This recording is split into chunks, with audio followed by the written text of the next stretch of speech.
Today I'm speaking with Clint Heacock. Clint, thank you so much for joining me today. Thanks, Tim. I'm so glad to be here. Absolutely, me too. And I know you're in the UK, so I know you're later in the evening there. So I really appreciate you working with me on the time zone difference. Clint's an expat American living in the UK for the last 18 years. I don't hear a thick British accent yet, so you've apparently been able to keep the US accent so far. Top of the morning, governor. No, I don't Exactly. have an accent. I don't. I know a That's lot of British slang and phrases though, but I don't do the accents. okay. Do you Cockney rhyming slang? A little bit, yeah. I know some of the words. Gotcha. He's a former pastor and a Bible college teacher of more than 20 years.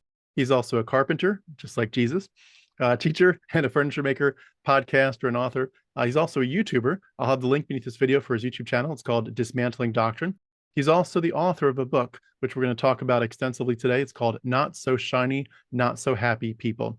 And that's basically the story of your life. And so it'll bounce back and forth between what you have in the book and other parts of your life that didn't end up in the book, but that's basically the timeline we're looking at. He's also got several other books in the pipeline, so eventually we'll be able to pick up more of the story there. But that's what I know about you so far. Before we get into your story, could you just tell us more about yourself? Yeah, you hit a lot of the bases. Basically, that's it. I'm an expat. I've been living in this country for 18, something like that, 18 years. I've got my citizenship, never going back to America. The last time I was there was maybe 5, 6 years ago. So it's even been a long time since I've traveled there. But yeah, I'm a teacher. I've been doing that for a long time. As you said, I was a Bible college teacher, but I've also taught carpentry and joinery. I've been doing that for about the last 5, 6 years. So I'm currently taking a break from teaching, but that is my passion, and that's what I pour into my podcast and my writing. That's how I'm wired. I've always done that. Even though I was a pastor and a Bible college teacher, it's who I am basically. So yeah, that's kind of my sort of story anyway. That's awesome. I'm jealous of that. I got pretty neck deep into some of that world when I used to be a custom cabinet maker, and we'd Hmm. also make some custom moldings. But like when I would look at videos of, for example, really advanced Japanese joinery Oh yeah, techniques, it's I was like incredible. blown. I was like, that's a whole different level from where I'm Yeah. at. Whole But nother level. Yeah, I amazing do stuff. love building furniture. That's one thing I miss now because I bought a house. I don't know if anyone's seen that series on Disney Plus. It's called Welcome to Wrexham No, with Rob McElhenney, Ryan Reynolds. They bought a football club, what we call it in this country, but soccer team. They bought the Wrexham football team a few years back, and they've been having this documentary on Disney Plus. And so I live about 10 minutes from Wrexham, which is where the all the action's going on. So yeah, there's a lot going on here, but yeah, I know what you mean. Where I live though, I don't have my workshop anymore because I used to have a nice workshop and I've lost that. And the job that I left when I was teaching, they also had a nice workshop as well. So right now I've just got my hand tools and power tools. So it's like, oh man, I really, really miss having a shop. yeah, I hear you. Yeah, once you've had it and then you lose it, it's hard. I used to love to have Yeah. the option for a really nice spray shop. I used to spray lacquer like a sheet of glass, and it's like, oh, Oh yeah. once you lose that, you just can't recover. But It's anyway, hard to recover. it is. Well, I'm just so glad you're here. Like I say this about a lot of interviews, but I've been trying to touch base with you and get on the same schedule with you for a while. So this one took a while, but I'm so glad we got here. And if you could, we'd love to just hear people take us back to the earliest days, sort of, starting with how did you first, as far as you remember, how did you first get exposed to Christianity as a kid? Well, yes, that's the subject of the book. And I was going to mention the actual title is, as you say, Not So Shiny, Not So Happy People, How Bill Gothard Church and Family Taught Me Christianity Doesn't Work. And that subtitle, I'm really glad we added that extra bit in there because if anyone's seen the Amazon Prime series, Shiny Happy People, I don't know if you've seen it, but it's Just bits. basically there's the TV show. It's not on anymore, but it's called, I think it was 19 Kids and Counting, the Duggar family, and this was on A&E, I believe it was. They had this huge family. Well, this series came out a few years ago on Amazon, and it was about how the Duggars had been influenced massively by the teachings of Bill Gothard. Now, I don't know if people know who Bill Gothard is. Are you familiar with Bill Gothard? Unfortunately, yes, I am. Yeah, unfortunately. So I was raised in a Christian family in the Seattle, Washington area. And when I was a kid, my parents already were invested in the Bill Gothard seminar, which at that time, we're talking now mid 1970s, when I was sort of aware of what was going on. It was called the Institute in Basic Youth Conflicts, and it's since been changed to the Institute in Basic Life Principles, or IBLP. And he was hugely popular for probably 20 years, 15, 20 years. My parents, we used to go to the Seattle Center. There'd be 4 or 5 thousand people packed into the place, hanging on his every word. And he did nationwide seminars. I don't know how many millions of people, literally in the millions, followed his teachings, observed what he told them to do from the Bible. So this was the context I was raised in. It was a combination of my parents patterned their marriage after what he taught from the Bible, and they patterned their child rearing practices after what he taught, and other people like Dr. James Dobson and other evangelical influences, but mainly it was Bill Gothard, and that had such a massive impact on me and my sisters and my parents growing up, and that's why we included his name in the subtitle because he's got a big part to play in all this too. Can I ask for anyone that doesn't know who that is and what the materials are? I mean, I know enough. I wasn't in it like you're describing to that level, but I remember like the character sketches, this huge Yep. books sitting on my dad's desk at home when I grew up. I loved even before I could read, just looking at the pictures of the animals and so forth. But for anyone that doesn't know what they really stand for, could you, before you go into your story, could you just give us a brief primer as to what his ministry was all about and what his messaging was?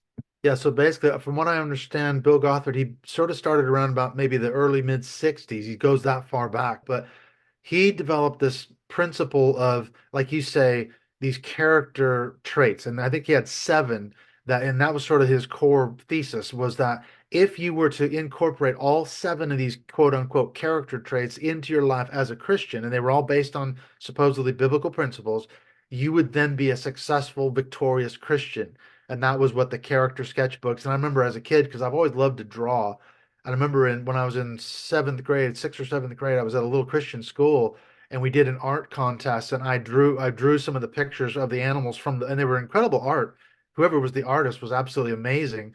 And I remember drawing from the books and being really into them and studying these character traits, and they were all based on the Bible.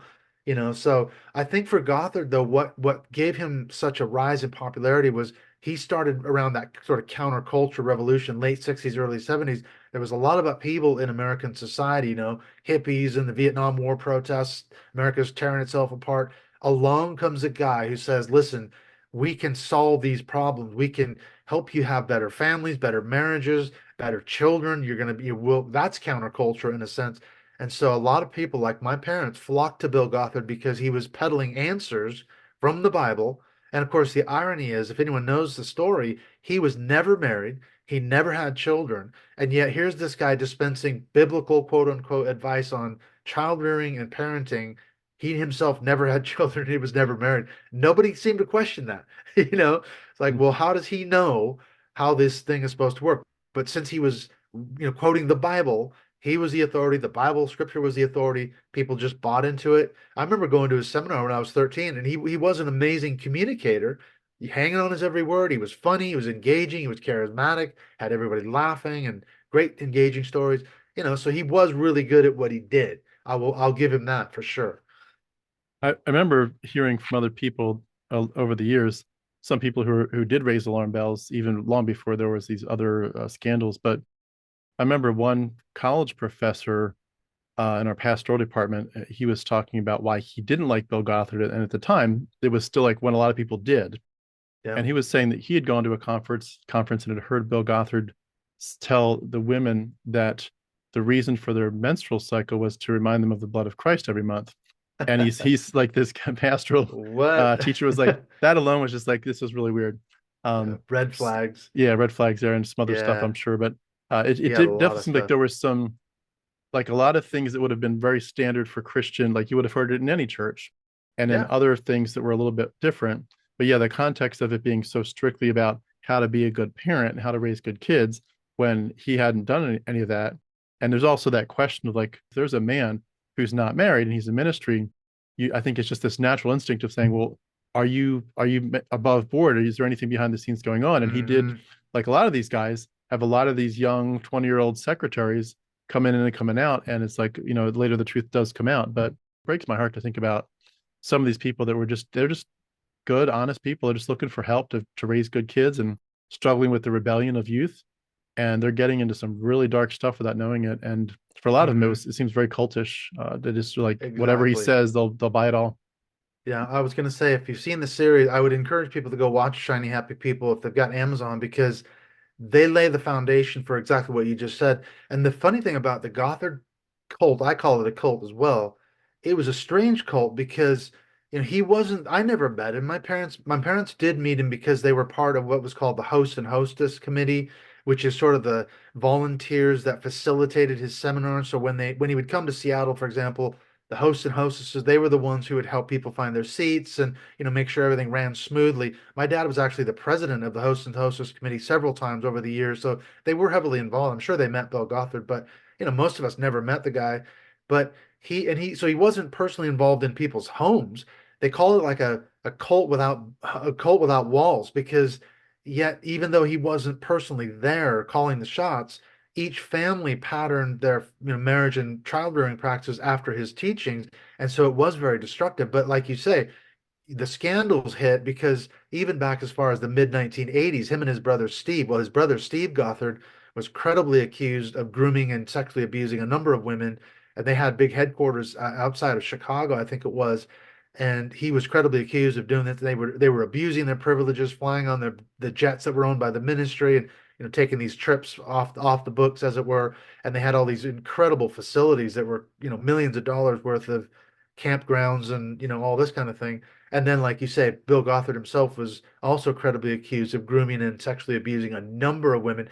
And the sad thing of the whole thing is he never was held to account. He's gotten away with everything because the statutes of limitations have expired. So in a lot of ways, he does fit the classic cult leader profile, I think. Yeah. And it's funny with the Stephen Lawson thing that just came out. It seems like at this point, it's just you almost expect like when is the next Yeah, pastor going to fall? And anyway, exactly. I don't Texas want is to. the big one right now. Yeah, exactly. Yeah, I But just read that article and I thought, what the hell's going on in Texas? There's been about 4 or 5 big high-profile Texas pastors just in the last few months that have been caught up in sexual scandals, and this Steve Lawson's just the latest one. So it is endemic, and that's the thing. It's going back to Gothard, the patriarchal model. That's the key to the whole thing, is that he taught, husbands are in charge of the family, the home. That's what the Apostle Paul teaches in numerous places in the New Testament. And these churches are patriarchal in terms of their leadership structure. It's always a man in charge, and he's put up on a pedestal. So they are rife for abuse. I mean, look at the Southern Baptist Convention, over 700 documented cases of clergy sexual abuse, and they've only doubled down and gone into defense mode and said, no, we're right, we're not going to change, we're not going to apologize. So it's baked into the DNA of the whole system, really. mm, heartbreaking. Well, taking it back to your story, at what age did you remember hearing about the gospel and Jesus? At what point did you give your life to Christ, and sort of where did your relationship with God go from there? Well, that's really the essence of the book, is my story of trying to do it right. I was born into it, and I've since learned there's a difference between those of us like me who were born into a particular religion and those who joined at a later date in their life and then maybe left. Because the difference is, I call it, for like say first generation versus second or third generation. The first generation, they joined later in life, they already had some sort of a personality and identity before they joined that particular religion or belief system. And then when they leave, they've got to go back and sort of reclaim what they had before they joined it. In my case, I was born into it. So that was the only identity I ever had, was the religious one. I mean, I was in church literally from day one. I remember my mom saying probably the week after I was born, I was in church as a week or two old baby, and I was there from day one all my life. So I never questioned it. I never doubted it. Well, I doubted it, but I didn't realize I was doubting it at the time. But I was born into it. I was baptized for the first time at age 10. So that's how early it was, when I started getting on this thing. And it was all because I was afraid of being left behind in the rapture. And I've since found out there's tens of thousands, hundreds, maybe millions of Christians just like me, who ex-Christians maybe, who were absolutely terrified that Jesus was going to return to earth and they were going to miss out on the rapture. And for me, this was all caused by seeing the movie A Thief in the Night back in the early mid 1970s. And that caused such rapture anxiety that I then went to my pastor and said, I don't want to miss the rapture. What do I have to do to become a Christian? He said, oh, you got to get baptized, because I was raised in a Church of Christ, which taught that you had to get baptized. That's what equated with salvation. So that was my first experience of quote unquote, believing in the gospel. And I got baptized at age 10. Mm. Just a context note, real quick. I've interviewed the son of the main character in The Thief in the Night, Oh, and the guy that's like the preacher, and he's also he's drive or cutting the grass and so forth. The kind of the really handsome main character.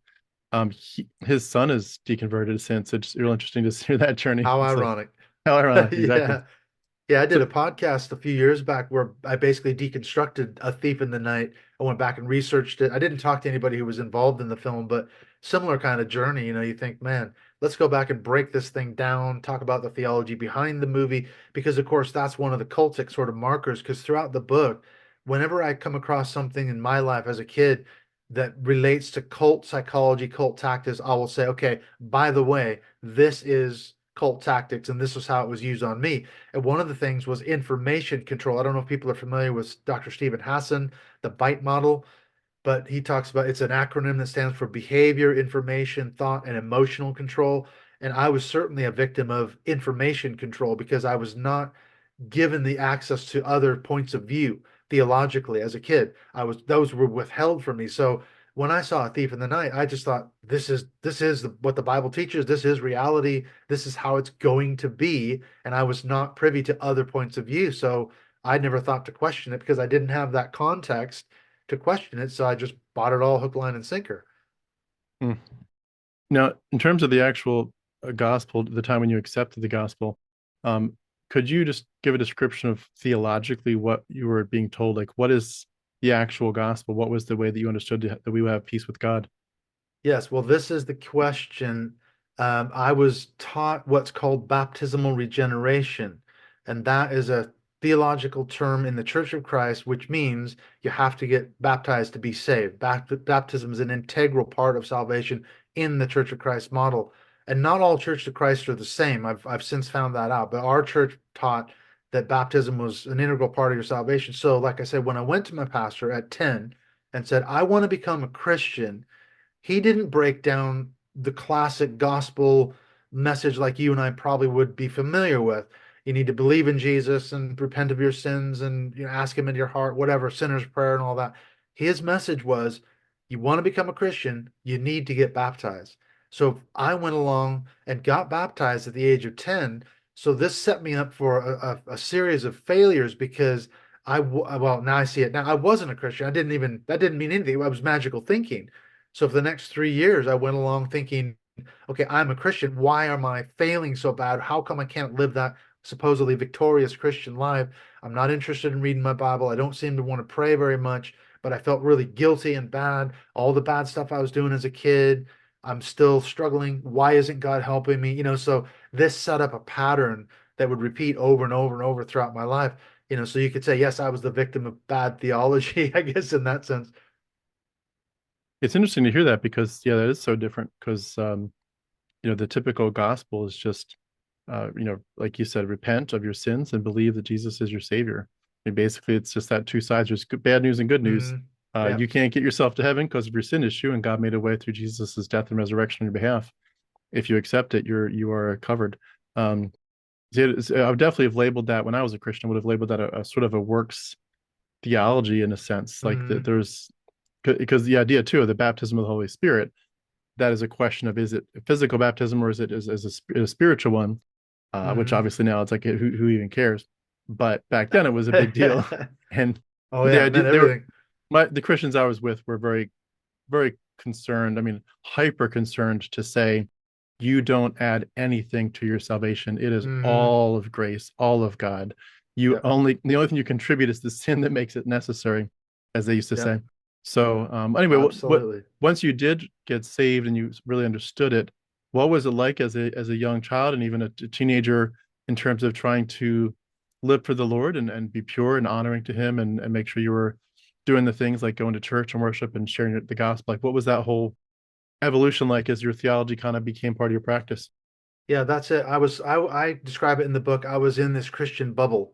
So I was in church probably 3 times a week, Sunday morning, Sunday evening service, Wednesday service. We had youth group, we had all these things going on. Summer, we had summer camps. I was always with my Christian. I didn't even know any non-Christians. I went to Christian school starting in fifth grade. I was completely in this Christian bubble. That's all I knew. That's all I ever understood was, other Christians being around me. So, but yet at the same time, here you like you said, I'm struggling. Why can't I live this supposed victorious Christian life? I'm struggling with sins, I'm having problems, I'm having issues. So at 13, I went to the next pastor, our pastor that baptized me. Well, my dad that baptized me then when I was 10, but the pastor that was there, he had left, and we had another pastor come in. So I used to sneak out of youth group and go down the hallway to his office. And during this, when I was supposed to be in youth group at Sunday school, I couldn't take it. So I'd go to see Pastor David, and I just kept saying, "Man, I don't understand. Why isn't this working? How come I'm struggling so mightily to live this victorious Christian life?" Finally, he said, after weeks of counseling, I guess you could say, he said, I think I know what's wrong. And that is, for whatever reason, your first baptism just didn't take. That's what's wrong. We need to do it again. We need to get you baptized again. So at the age of 13, 3 years after my first baptism, David baptized me for the second time. And that was, I thought, okay, we've done everything right. We've done it all by the book. I definitely know what I'm doing this time. I understand the gospel. Now had solved all my problems, all the rapture anxiety, all those things, the sinning, all that'll be gone. But of course, after a few months, I had this mountaintop experience of spiritual high. I'm right back in the doldrums again, and I'm right back to where I started. Only this time it's worse because I thought the second baptism, conclusively dealt with all my problems, and it didn't. It didn't do anything other than what the first one did, which was magical thinking. It's amazing just the mental gymnastics that we all went Mm, through as Christians, these yeah. ridiculous things. I didn't have that particular one, but I still can come up with some that you just think, what a crazy perspective. And I remember Crazy then system. not even like stuff that even mattered, but we would still wrangle over like our things like our head coverings. um is that something important for women, or is it their hair?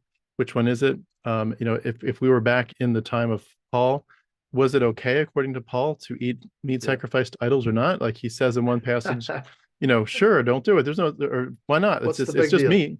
And then he says, like a passage or two later, he's Yeah. like, don't have anything to do with the doctrines of demons and or the works of the devil. And it's like, well, which way does it go? And it so many endless discussions I remember with my pastors, and especially one of the youth pastors. And it just, we wasted so much of our lives Yep. wrangling over these things that when you look back, you're just shocked. It's like I wasted so much of my time and mental Yep. energy. And then I think too, just in the big picture, that feeling of your relationship with God when you're really pursuing him, um, and you feel like it's just not working. Like one of the biggest things Yeah. for me was the idea of the will of God. I was always thinking, am I in the will of God? Am I pursuing it? Is there like a plan A where it's like God really wishes you would do it this way, and if you do, he'll like make everything work out? But there's a plan B. There's also kind of a plan C if you're like really an idiot. But like, which bucket are you in most likely most of the time? And there Yep. were times when also like I would pray, like, God, make it clear which path to take, and I could just sense like, wow, he made it so clear. It's this path, no questions about it. And then it would slam in my face so hard. I was like, what the hell just happened? And so like it became this issue. Do you even pursue God's will? Because if that's going to happen, what's the point of pursuing it if it's just going to Yeah. Do slam you in your want to face, know? crumble in your hand? So it's like it's very Yeah. interesting, those dynamics, and about 1,000 more. So what It's happened next in crazy. Yeah. your Well, story? I was just going to comment. I remember because I was a pastor, as you said before, for about 12 years, an elder and a pastor, and I can remember having many conversations with my parishioners, and they would say that exact thing. They would say, "Hey, what is God's will? How do I know for 100% certainty that this decision I'm thinking about making is the correct one?" And I remember going through those same mental gymnastics. Although then I wouldn't have seen it that way. I would have been saying, "Well, you need to understand what God's will is, but it's inscrutable. God's ways are higher than our ways, blah, blah, blah." And I was unfortunately propping up the system as a pastor, as a church leader, but I didn't see it that way as the time. I was trying to help these poor people navigate their lives of faith, too. So yeah, I was part of the problem for a long time. I think the other one that comes to mind too, a lot of spiritual gifts. There were so many topics, so many conversations about how do you find out what your spiritual gift is. All these Oh seminars, these yeah. little, there were tests you could fill in the Oh bubbles yeah. and take Books, a tests. test, read a book. But Well, it's yeah, it's just yeah, it's funny because that insanity. when you were talking about head covering, it reminds me of a funny story. This had nothing to do with the book, but one of my good friends when I was in seminary in Portland, he was a Nazarene. And of course, in certain Nazarene traditions, they teach that women have to have their head covered when they pray. And he was telling me a funny story that he was a youth pastor in this Nazarene church in Portland, and they did an all-night youth event at this person's house, so like a lock-in, with all these kids and all that. Well, they got in this point, they were in the middle of the night, they were going to go in this kid's bedroom, and all the youth were seated around the room, and they were going to have a time of prayer. Anyway, they went around the room. Well, it got to the first, there was about, let's say four boys and five girls. Got to the first girl, and she realized, I don't have anything to cover my head with. I can't pray. God won't hear me. And they're like, quick, find her something to put on her head. And they dug in this kid's closet and they found a plastic fireman's helmet, a toy plastic fireman's helmet. And each girl, when they went around to her turn, put this plastic fireman's helmet on her head so she could pray. And they were serious about it. I mean, it wasn't a joke. It was like, no, find something, anything, a plastic fireman's helmet. I mean, can you imagine that? That's insane. It's insane. And yet he was telling me this story like, oh, thank God we found that fireman's helmet, because those girls wouldn't have been able to pray if we hadn't found something to, cover their heads with. That's what the Bible teaches, though. As you say, that's what Paul taught. Mm. So yeah, mental gymnastics. And when you realize too, in the context of it, that he's going back to the book of Enoch as his reference for why that's important, you're like, Yeah. you people have literally have no idea what you're doing. I think about that now too, about the Lord's table, like when we're eating, pretending to eat a dead man's body, pretending to drink a dead man's blood. Yeah. It's like, do you have any idea where this came from in terms of the Greco-Roman mystery cults, even in terms of Yeah. animism, the idea like when you consume either your loved one that just passed, or your enemy that you just killed, you're literally like taking their power by ingesting them and Yeah. drinking their blood. Like you have no idea how pagan this stuff is that you're in, Yeah. and yet you're holding it up as if we're this bastion of truth fighting the paganism. Yeah. And it's like, no, you're neck You're deep in promoting it. paganism. Yeah. You're part of it. You're helping to push this thing. Yeah, of course they would say, well, we're totally unique, Tim. We're not pagans at all. We don't borrow from any. In fact, Christianity is completely unique. Jesus's teachings were completely unique.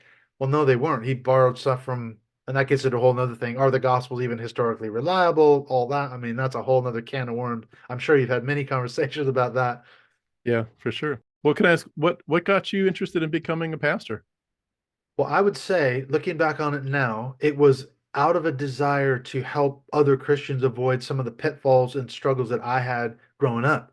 These things I've described, and there's a lot more stuff in the book that people should read because it's what I've heard feedback wise is they say, my God, I mean, reading your story, it is shocking. Like we're talking about, when you step back and look at it objectively, you think, what the hell? For a kid, to have these religious trauma syndrome, rapture anxiety, and fears and depression and all these other things. But I wanted to help other people avoid those things. So I went off to Bible college and then I went to seminary, did another master's degree, did a PhD, and I was a Bible college teacher, I was a pastor. And that was my sort of philosophy of ministry was I want to help unpack the Bible, make it more clear, make it more plain, help people to navigate this Christian life successfully so that they don't have the same struggles and problems that I had growing up. And that was just how it went down. So when you say you wanted to help other people, did you feel like you had sort of changed your theology in a way that you thought was more healthy, and that the changes were where you were going to make a difference, or was it some other aspect of how you interpreted things? Yeah, I mean, my theology widened out quite a bit. I mean, like I said, I was raised in the Church of Christ, but I came to reject that baptism regeneration theology. So I got saved. I mean, when I say really, I was saved. I was in my early 20s, mid 20s at a Sunday night service in Seattle. I went along because I'm a drummer. I forgot to mention that I'm a musician as well, but I've been playing in rock and heavy metal bands for as long as I can remember. I've always loved that kind of music. I'm an old school 80s rocker going way back. And I was in this Christian metal band, and my friend Steve took me along to this Sunday service at his home church. And I mean, I got saved. I was convicted. The youth pastor preached a persuasive altar call, and I, looked. He said, "Every head bowed, every eye closed. If you want to accept Jesus, you don't have to do anything but look me in the eye. Just look up, meet me in the eye, and that's it." And I did. I looked him in the eye, and bam, I'm like, "Yes, I know what I'm doing. I heard the gospel. I understood it. I accepted Christ." And from then on, in my early mid 20s, it was completely different. That's when I started really getting heavily involved in church. I was part of Calvary Fellowship in Seattle for years, which is part of the Calvary Chapel movement. Chuck Smith in Southern California, we were affiliated with that. And then I went to a Foursquare church for years in Seattle. Then I went off to Bible college seminary. I was a pastor of a Baptist church, so I've been in that. I've been in the trenches. I've been there, done that. I spent over, like I said, 20 plus years in some form of ministry and leadership. with that aim to try to help other Christians succeed. Hmm. When you were an actual official pastor, what denominations would you have been in then? Well, that when I was a pastor, it was a community church just south of Portland, Oregon. I got involved at this community church when I was about halfway through Bible college in Portland, and then I just ended up staying on. I was just the drummer on the worship team, but then they said, "Hey, you can preach, you can teach," and then they said, "Well, you've been a youth pastor before, you got your degrees, blah blah blah. Why don't you become an elder?" And it just kind of go from there. And then I ended up becoming the senior pastor. I was there for about 12 years in the end. So it was a long haul for sure. I ended up burning out there. It turns out it was quite a toxic and dysfunctional church, which probably should come as no surprise to most people that have been around churches. A lot of Christians abusing other Christians emotionally, verbally, spiritually, not sexually, but there was a lot of real heavy stuff going on there that we started to uncover. And then when we did, people didn't want to deal with it. And then it ended up, that's a whole nother story. That's the story of my second book, basically, like my years in ministry and the stuff I went through, and then ended up deconstructing and walking away from it all.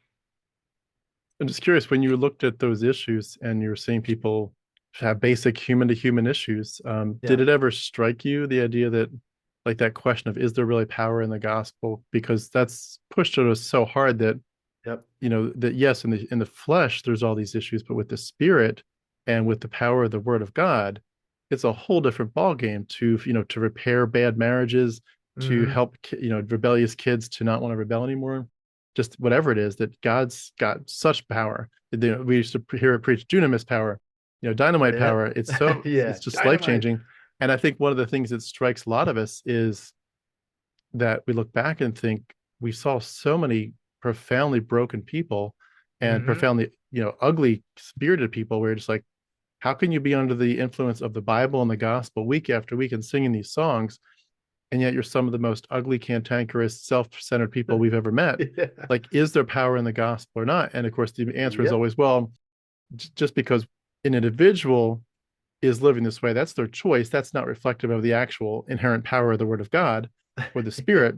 But eventually, like, well, yeah, but I'm also seeing patterns here where that person's not so cool in terms of living a life that you'd think I want to live like them. And clearly God's working in their heart.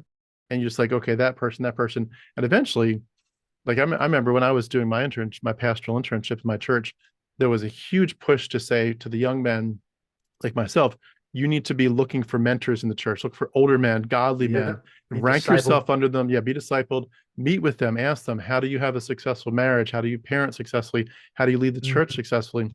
But there was always this sense in my mind of like, amidst all the people I could pick, I wanted to look for the men that I thought I am really just admiring, so admiring of what you stand for. Your life, your marriage is amazing. Your kids are obedient and living for the Lord. You've got just this spirit that just exudes power. And I remember Mm. thinking in this entire pretty large church, and I was there for many years, so I knew everybody, thinking, I don't think there's any man here of the many elders. I don't want to be like any of them for real. Like, I might learn something about their theology Yeah. by hanging out with them, but I don't want to like copy you, which is what the whole mentorship we were thinking of was aimed at. Yeah. Be like them.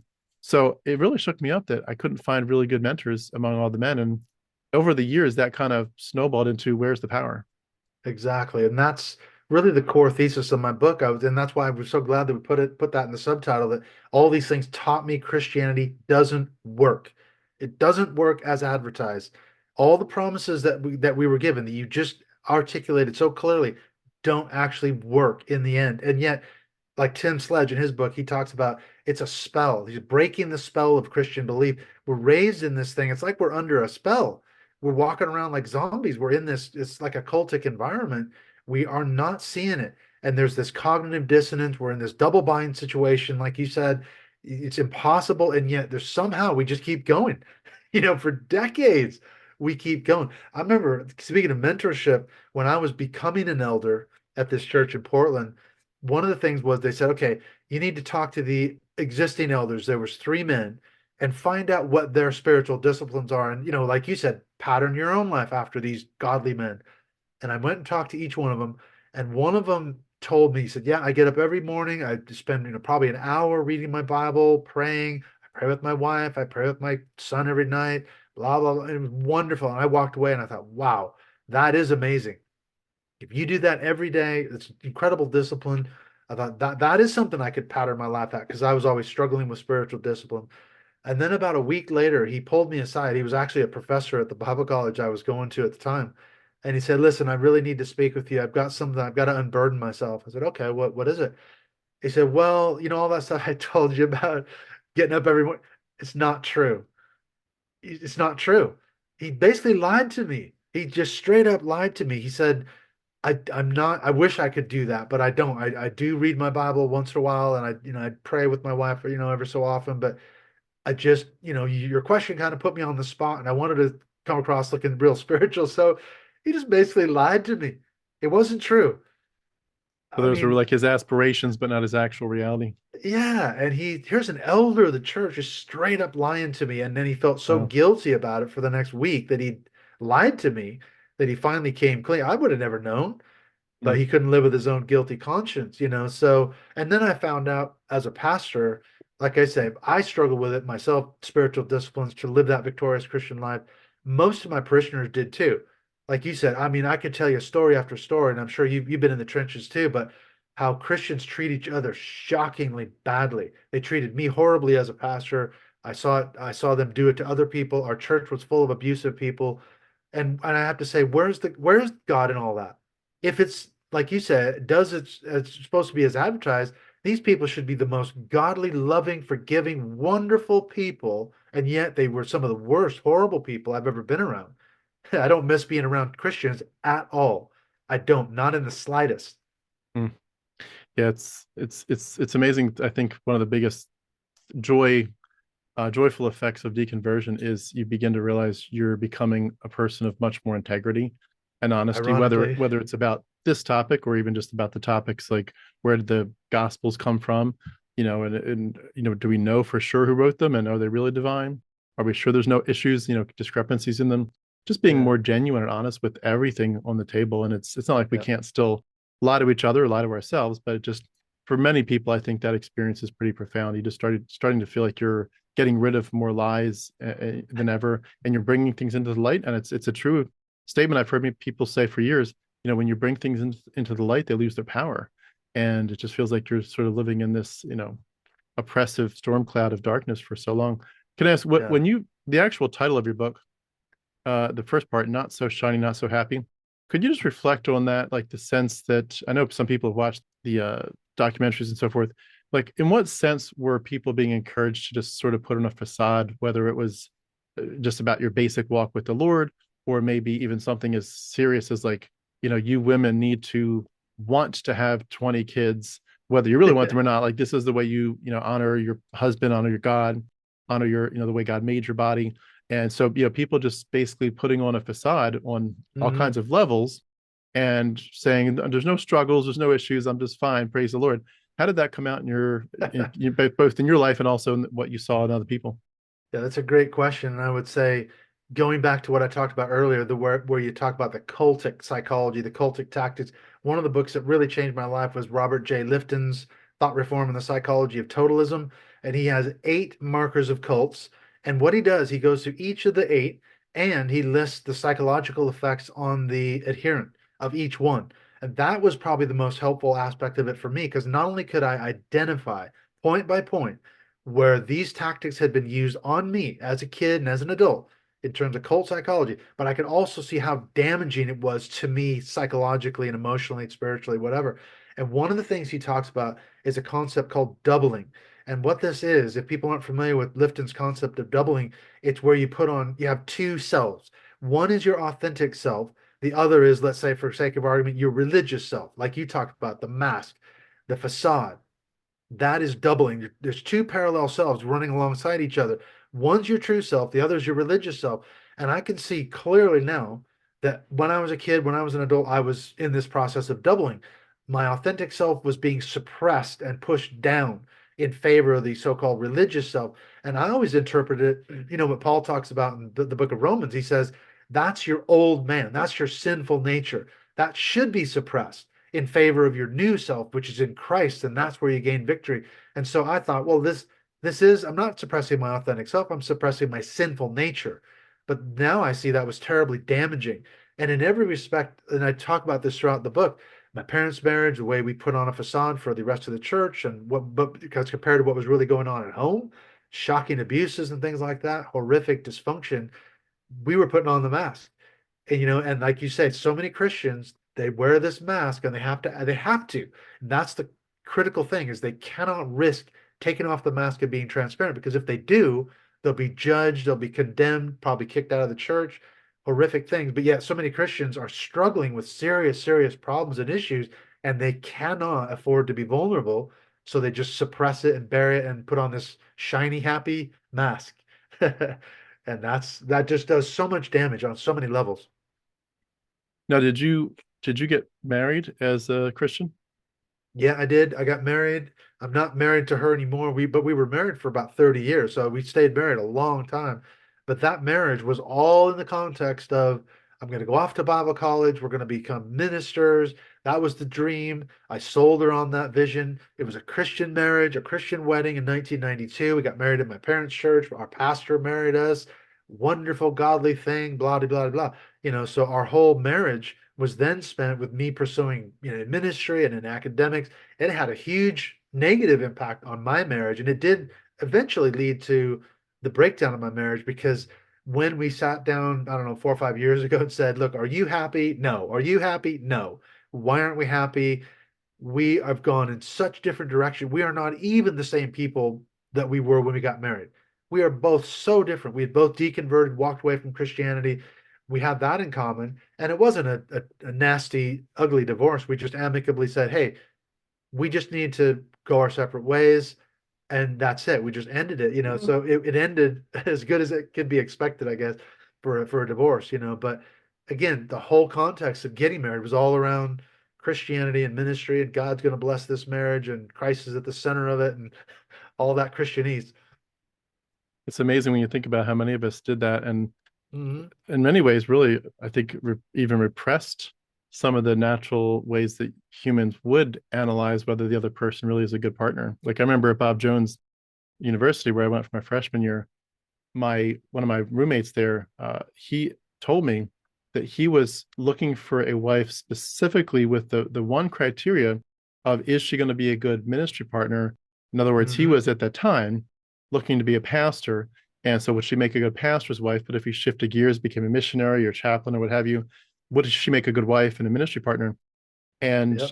I remember saying, well, do you factor in there anywhere, not in a really carnal, lustful sense, but do you factor in just the pure basic question of, do I really feel like she's just beautiful? Like I just love being Yeah. with her and I'm so Am I attracted to her attracted to her? Is physically. there chemistry? Anything? Yeah. And he specifically said, I go out of my way to ignore that because that is a false, that's like a bad way to analyze a partner.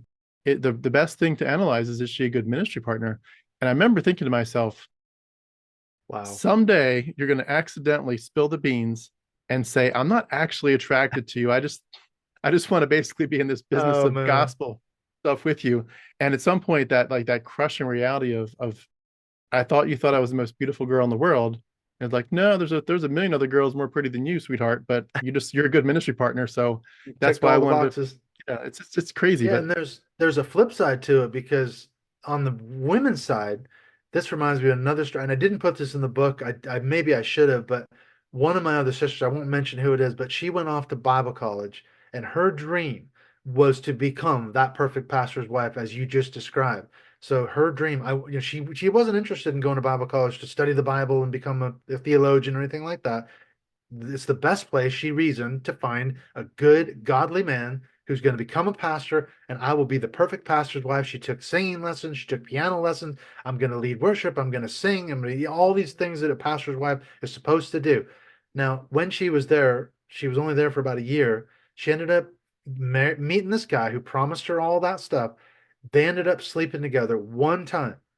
Now, she immediately quit Bible college, came home, said, I've ruined, and I remember having this conversation. She told me, I have destroyed God's plan A for my life by having sex with this guy that I'm not married to. She quit Bible college. She went to work and got a secular job. She married a guy that wasn't a Christian when they met, but he became a Christian. It was just a mess. And all that was down to that same kind of thinking, that what happens when that plan doesn't work out? She's, quote, ruined the package by losing her virginity before she's married, and her life is destroyed. And I said to her, what does it mean now? What are you going to do now? What is there a plan B? She said, I don't know. I don't think there is. There is no plan B, C, D. I was on plan A and I've ruined it. I've destroyed it. I mean, what kind of a thought process is that? But Yeah. that's where we came from. Yeah. Yeah. I remember those discussions too a lot, and a lot of people having that sense of if you mess up in that one area, you're pretty Yep. much irredeemable, or if you do mess up, you better be really good at hiding it, like keeping it under wraps and get married quick to kind of redeem it and sanctify it. Yeah. And but I remember too a lot of people that would see, like, I think an otherwise potentially good partner, but because they messed up in that area, they would be like, well, we were clearly not looking out for each other's best interest. We're not pushing each other to God. Otherwise, we would have never done this. Yeah. So clearly we're both carnal. So we can't even determine if we're a good fit. So I'm like, you're both very attracted to each other. You might have all kinds of things going for you because you messed up. You're like, Yep. we both, one or both of you said we got to part ways. I feel spiritually icky when I'm around you because we did this thing, and now I know. I need to get back to God. And I think a lot of people that where those relationships happen that way too, the person that got sort of dumped ended up feeling like, oh wow, like I'm really guilty. I caused someone else to really feel far from God. It's my fault. And it's just I heard Yeah. so many of those kind of conversations in Bible college. But yeah, Well, it's and I it's remember going back to a conversation I had with this woman that I dated one time, and I was working at a secular job. I was a Christian then, and my workmates set me up with this woman, and I was really attracted to her. Had chemistry, all those things. She was a wonderful woman. We went out one time, and in the car, sitting in the parking lot of my apartment complex in Seattle, we had this conversation, and I said, "Listen, I really like you. I'm really attracted to you. However, there's a problem." "What's that?" She's like, "What? What?" First date. It's our first date. I said, "I'm a Christian, and from what I can tell, you're not. And for me, that's just not going to work out because the Bible says you shouldn't be unequally yoked." And she's like, "Well, what is the gospel?" So I explained the gospel to her, and I felt really good about witnessing to her. She didn't become a Christian, but we parted ways after that. And what kind of mentality is that? Here's a perfectly nice woman. I'm attracted to her. We had a great time on this date. And yet, when we come back, boom, it's over because she's not a Christian. I mean, and I felt really good about that.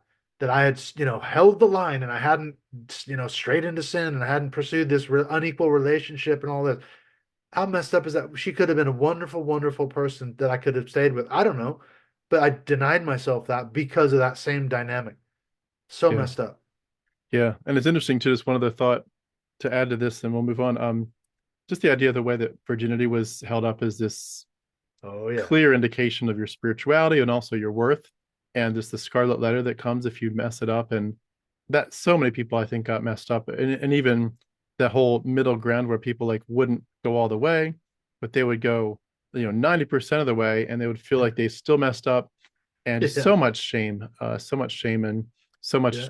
thinking. And I wonder too, where so many of those people that went into marriage with so much shame from their courtship, where they maybe Hmm. felt like, I do love this person and I want to marry them, but I'm kind of ashamed of what we've done in courtship. They're Yeah. kind of entering their marriage with this sense of like, I'm marrying you, I'm committed to you, but also for the last few months, we've kind of both pushed each other away from God. So we're kind of like committed to each other, but also not good for each other. We kind of should be ashamed of each other. And it's just like, what a weird That's foundation so screwed up to, yeah, dynamic. like the joy of marriage is just decimated in those contexts. But Yeah, and I was gonna say, going back to Bill Gothard, he was big on what he called modesty culture. And this is like the yeah, evangelical purity culture, where Bill Gothard had this sort of thing about women. And he would say that he taught this, and it's still part of the IBLP doctrine. And that is, women are basically, they could lead men astray. They could lead men into sin by dressing provocatively, whatever that means, showing too much skin. I don't know, whatever the standard is. And Bill Gothard taught that a woman, if she, let's say, gets sexually abused, for example, it's 99 times out of 100, it's her fault. for leading the man astray, because men are just like these out of control, lust-filled beasts that can't stop themselves. And if I see a woman's cleavage, oh my God, I might, assault her. And it's her fault, and this was the same dynamic plagued me all through my adult life, and as a kid, dealing with looking at pornography and something like that. You think, oh, I'm really sinning here if I have sex before marriage. Like you said, I've ruined that package, and it's been open now. The Christmas present's been open. You can't push it all back in there. It's done. It's you're off. You've lost your plan A for for God's will for your life. It does so much damage on so many levels. Yeah, it's really crazy. A lot of religious trauma that we just got built up layer upon layer. Hmm. So what took you from being a pastor to being a Bible college teacher, and what did you teach there? Well, that was part of the process of being a pastor at this church in Portland. The short version, I'll say the long version is coming out in the second book, but the short version is at the end, those factions developed so bad that we ended up closing the church down, which was a radical decision to take. We closed the church down because we saw that it was heading to an ugly church split. That then freed me up to pursue academics again because I'd been kind of wallowing in this pastoral thing for years in Portland. And so then we moved over here to the UK, and that was we wanted a major life change. We took our family over here to Britain, and I did my PhD at the University of Chester. And so that was a big, massive life change. But I was so burned out and so torn up by what had happened at the church. I just needed a major life change, which we did. My daughters still live here. My ex still lives here. We've all got our citizenship. We're never going back to America. But I taught for about 8 years. I taught for the church in Wales, which is the Welsh version of the Anglican Church. And then I taught for another 7 or 8 years for a Bible college that's based out of Birmingham in the Midlands in England, but they have regional centers all over the country. So I taught in Liverpool and in Leeds. I taught everything Old Testament, New Testament, theology, church growth, preaching, pretty much every subject they covered at some point or another. I taught it. So I had a kind of a wide range of subjects I taught. Hmm, interesting. So you've done the whole gamut between church Yeah. and school. Did you get involved in much missions, like where you're just directly evangelizing? When I was, well, at what point? I mean, when I was a pastor, yeah, we took trips down to Mexico. We built houses down in Mexico. I was part of a kind of an evangelistic team off and on for several years. Some guys I went to Bible college with. I don't know if anyone's heard of the Power Team. They used to be on TBN quite a bit, but they're these massive brawny guys that bend steel and smash bricks and all that. Well, we had a similar kind of ministry, and I went to Kenya with these guys for about 3 weeks back in 2000, 2001, I think it was, and we preached. We did everything in slums and schools and shopping malls, and we built a church. We did all this stuff. So yeah, I was all in. I was doing mission trips and taking teams of people to Mexico and things like that. So yeah, I was looking at myself. Not only was I spreading the gospel, but I was coming back and teaching people how to do it. I was teaching classes on evangelism and evangelism training and things like that. I had a ministry that I started at our church, which was an after school youth program for our kids in our community, and that was an outreach program, and that was all about getting kids in the door, getting them saved, getting them part of the youth group, reaching their parents, having them join the church, and this went on for about 2 or 3 years. So I was all in on evangelism as well. Hmm. So what were some of the early seeds that started to make you question the narrative, and not to say they got you all the way out, but just that made you start to ask the hard questions?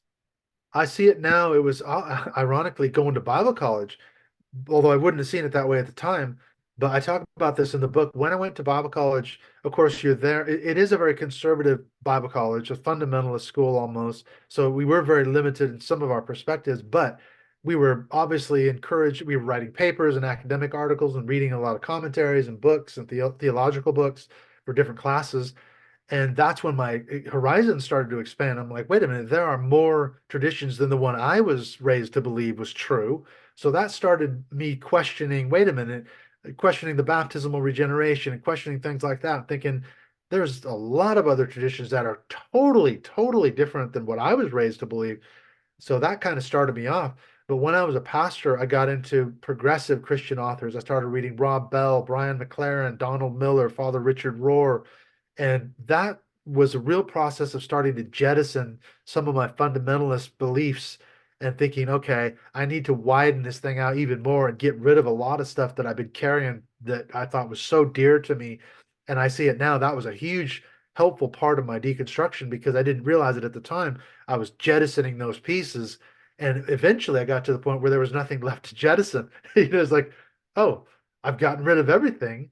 And in the process, I've questioned the Bible, questioned my relationship with God, questioned Christianity, and now I'm going, I don't believe any of it. But it took years. It wasn't a quick one read a book and you're out of there. No, it was probably over a decade of deconstruction and this journey of questioning things. Hmm. So what took it from all the questions and all the new thoughts to actually taking you all the way out? And like how hard was that process? Was it so slow that it was pretty easy, or was it very jolting to your system to admit that you weren't, in Christianity anymore? Well, I think I started noticing it ironically as I was teaching, because when I started seeing and experiencing the reactions of my students, when I was questioning the things I was myself personally questioning, and I would bring it up, let's say, as a topic in the class in Bible college, and man, I mean, sometimes we had really good discussions. Don't get me wrong. I mean, there was a lot of times when I'd bring something up and say, well, let's think about it from this point of view. And they'd be like, wow, that's amazing. I've never thought of that. And some people were appreciative.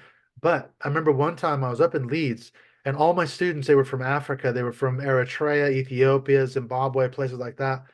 And we got into this discussion and I posed the question. We were talking about inspiration of the Bible, inerrancy of the Bible. That was the whole hour.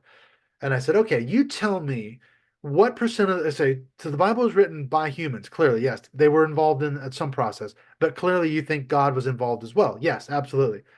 So give me a percentage, give me a breakdown. Was it 100% God and 0% human? Yes, yes. And I said, okay, but okay, let's put that on the board. How can that be true? Because you can clearly see in the Bible that the author's personalities come through, like in Psalms and David writes. I mean, it wasn't dictation. They're like, yeah, you're right. It couldn't be 100% God, zero. It's not all dictated. So give me a percentage. Let's break this down. 50-50, 60-40, 70-30. What is it? Went through this whole hour talking about it. And they were getting increasingly upset and angry. And at the end, this one woman came up to me and she said, are you even a Christian? And I said, why would you say that? I mean, I'm teaching a Bible college, I mean, what do you mean I'm not a Christian? I said, you're getting us to question the Bible and it's not written by God. You could not be a Christian if you were thinking along those lines. And she went to the head of the school and complained that I was basically, leading them astray. And I think that's when I walked away from times like that and said, I've come a long way here. That I'm questioning and I'm going, none of these perspectives work. None of the answers that we came up with actually work. None of the percentages work. So I was questioning things like inspiration, inerrancy, and infallibility of scripture. It just there's no way you could make it work. And it made the students so uncomfortable and angry. They were questioning whether I was even a Christian.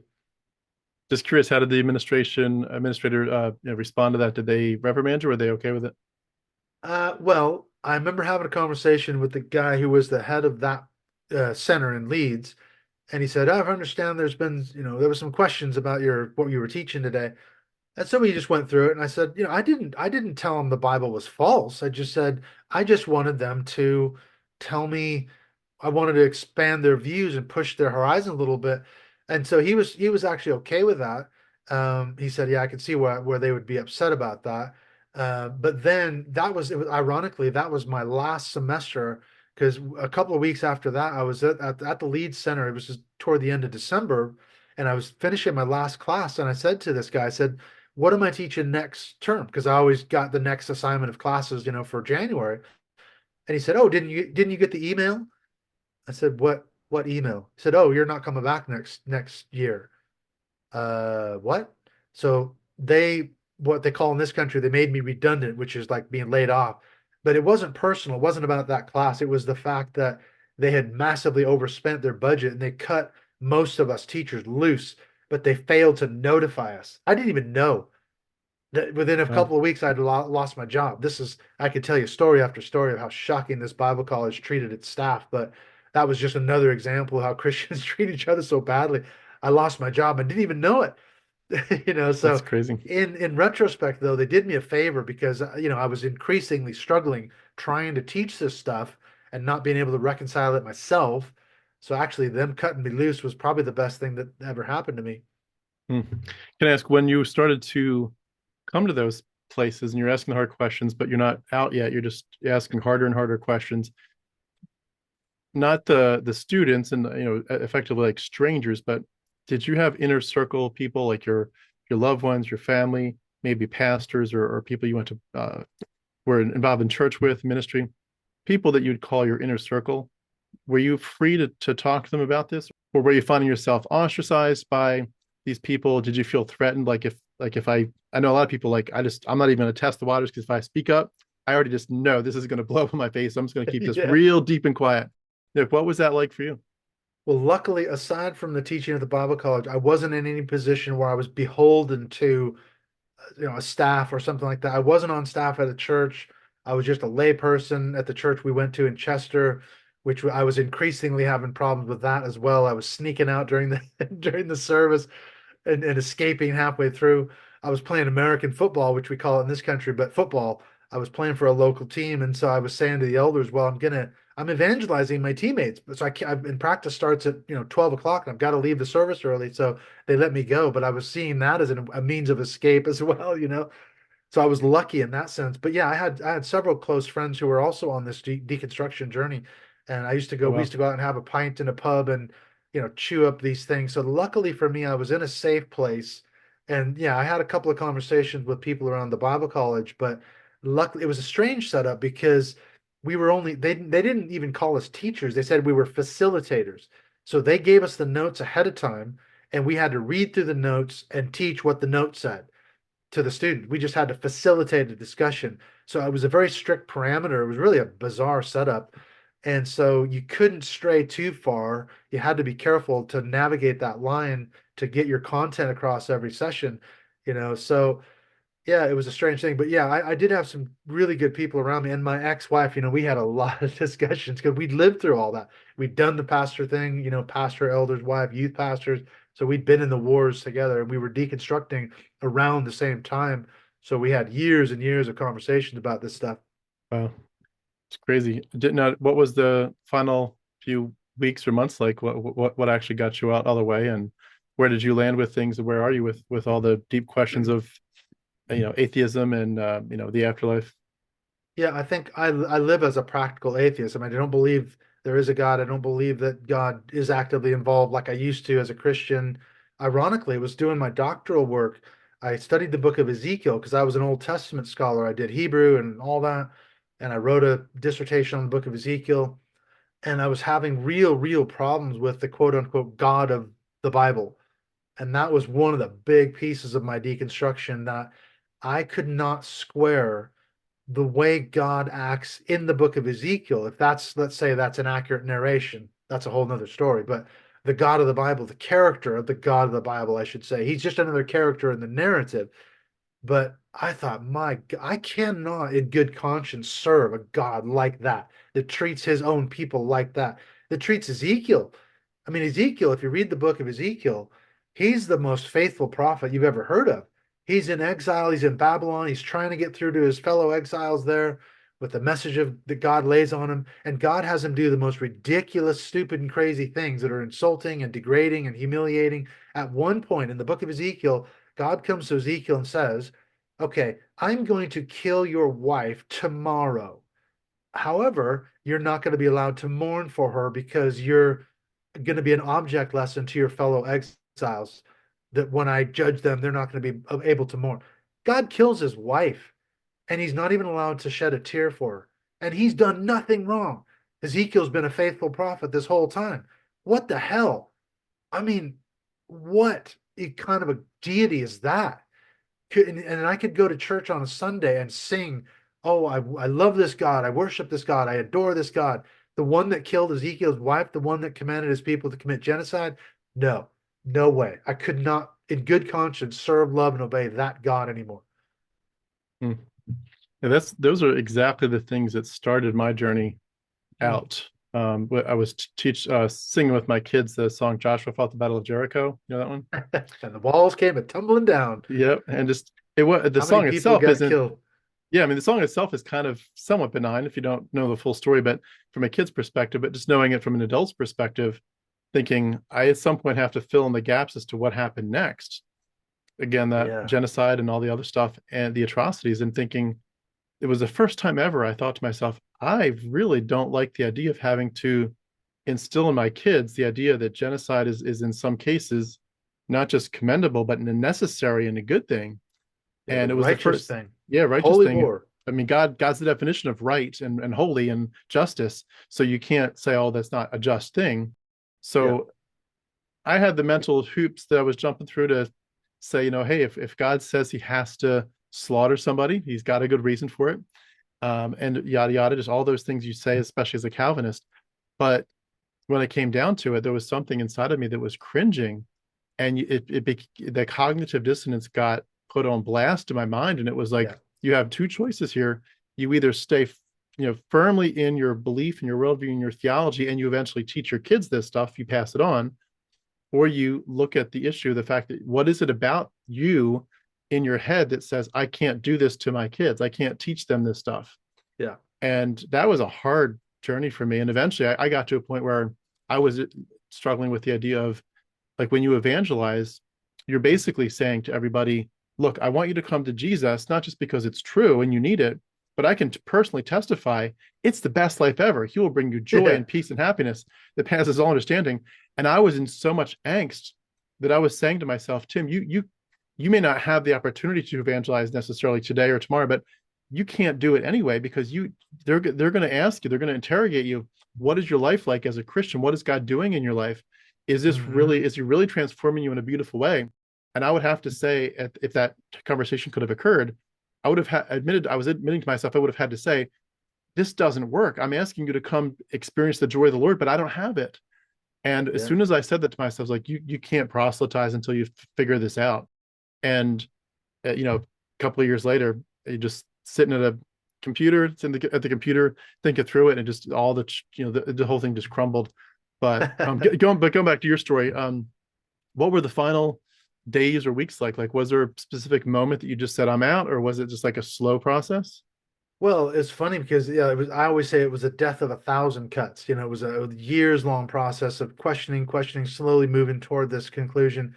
Ironically, it was.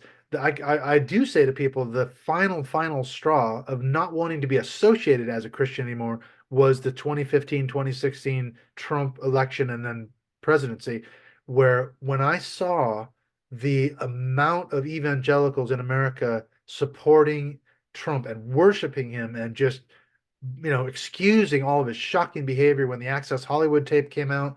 Here's a guy, Tony Perkins, defending him, Dr. James Dobson defending him and giving him another chance. He gets a mulligan. It wasn't a Christian then when he did that. He is a Christian now, so we can forgive him for it. God could forgive him, blah, blah, blah. And I said, whatever I am right now, I do not want to be considered I will never ever call myself a Christian again. That was the final straw, and it was shocking. And I could see through the guy. That was the thing. I got into huge arguments on Facebook with my Christian friends that I was still friends with at the time, and they're Trump supporters all the way. I'm going, what the hell? Can't you see through this guy? He's a charlatan. He's a fraud. He's a sexual abuser of women. He's a business cheat and all the rest of it. He's lying through his teeth all the time. Oh, well, he's God's man. He's God's king. Whoa.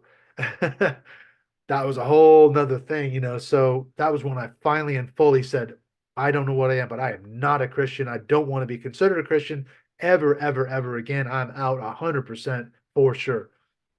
Well, how did you deal with the issue of, like, just because Christians are sometimes bad examples or make bad choices, the difference between that and the actual inherent truth claims of Christianity? Because Christians can be jackasses all day and night. Yes. That doesn't imply that Christianity's worldview is incorrect. How did you deal with that part of it? I was going to say earlier when we were talking about that, the old Christianese, Christians aren't perfect, they're just forgiven. I remember saying that, you know, when I was treated shockingly badly by my parishioners at the church when I was a pastor and an elder, or people at the church, even in Chester, did things that were shocking, said things that were horrible and hurtful and damaging. And you're like, what? How, like you said, how does this square with the claims of Christianity? It's supposed to be making these people wonderful, loving, godly. And there are some. I will not say there's not every Christian's a horrible person, terrible, hurtful mean people. There are loving Christians. I mean, one of my good friends, we still stay in touch. He's genuinely the nicest guy you'd ever want to meet. He's never done anything to me to hurt me or done anything bad to me, and yet he's a Christian. Okay, so he's the one exception, I guess. But yeah, I did struggle with that because there was the cognitive dissonance, like you say, going, how come this doesn't seem to work as advertised? Why are these people treating me and other Christians so horribly? This shouldn't happen this way. Why? And yet, well, that's not the claims of the gospel. Like you said, there's always the mental gymnastics that you're able to somehow get your way around that cognitive dissonance. I mean, were you at, on some level saying to yourself, yeah, there's this issue of the people and their claims that they're not living for the Lord, or their lives are ugly, but just if you were to ignore them all and to say it's just you in a box in the Bible, and there's nobody around to influence you, nobody to say, I've got the joy of the Lord. No, you don't. I'm a great example of what the Spirit can do. No, you're not. There's fruit of the Spirit's here. No, it's not. All that's gone. It's just you, a box in the Bible, and the truth claims that you're reading there. At what point did you get to a point where were able to say, this is just mythology. This isn't real. Yeah, and that was part of the academic stuff because I mean we kind of skirted around this. Are the gospels reliable and all that? If you're into academics, as I was a Bible college teacher, pastor. I studied theology. I did master's degrees and all this. So I was exposed to all the different arguments, the synoptic gospel problem and all that. So I'm thinking to myself, wait a minute, if you can't trust the reliability of the Bible, factually, historically, et cetera, how then can you base an entire faith on shaky ground? And I remember one of the times, again, up in Leeds, I had my students do an exercise whereby we looked at Matthew, Mark, and Luke, and I had three parallel passages, the same story in each gospel, and I had them write down on three pieces of paper. I said, split it into three columns, read each passage, and tell me, just list the similarities and the differences between these three accounts. And they did. It gave them like 45 minutes and split them up into groups, and they thought it was great. But then when we broke it down, I said, now look at the differences between these three stories here. Jesus sends out his disciples to preach in a particular town, and there's radically different levels of information. Some are blatantly contradictory. Which one is it? Which of the three? Which are you going to believe? And it has nothing to do with your salvation, but it does because reliability. Which one is accurate? And they couldn't come up with an answer.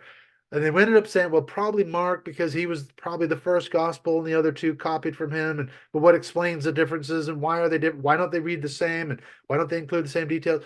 And it was things like that. You're going, but that's supposedly what Jesus said. And you're basing your very faith on the teachings of Christ and what Paul said. How many letters did Paul actually write? How many are attributed to him? We don't know. And once you start going down that rabbit hole, for a lot of people, it's game over because you're never going to come back from that. Yeah, agreed.